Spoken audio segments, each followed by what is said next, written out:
செஞ்சி அருகே சிலிண்டர் ஏற்றிச் சென்ற வாகனம் விபத்துக்குள்ளானதால் பரபரப்பு நிலவியது. இது பற்றிய மேலும் விவரங்களை தருகிறார் நமது செய்தியாளர் ஆல்ட்ரின். ஆல்ட்ரின், இந்த விபத்து எப்படி ஏற்பட்டது? சிலிண்டர் ஏதேனும் வெடித்து சிதறியதா? கூடுதல் விவரம்.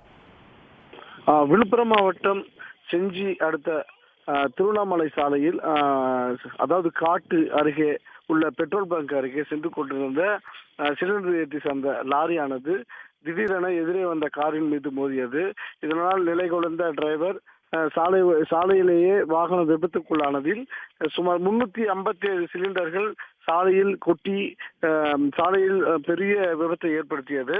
இதில் எந்தவித சிலிண்டர்கள் வெடிக்காத காரணத்தால் பெரும் அந்த இடத்தில் விபத்தானது தவிர்க்கப்பட்டது.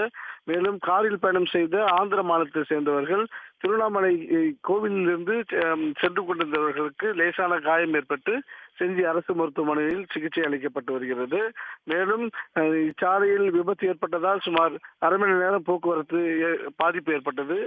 அங்கே கூடியிருந்த பொதுமக்கள் சாலையில் சிதறி கிடந்த சிலிண்டர்களை அப்புறப்படுத்தி போக்குவரத்தை சீர் செய்தனர்.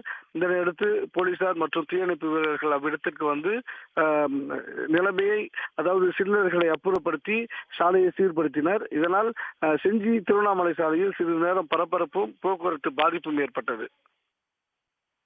விவரங்களுக்கு நன்றி ஆல்ட்ரின். உடனுக்குடன் செய்திகளை தெரிந்து கொள்ள சன் நியூஸ் பெல் ஐகானை கிளிக் பண்ணுங்க.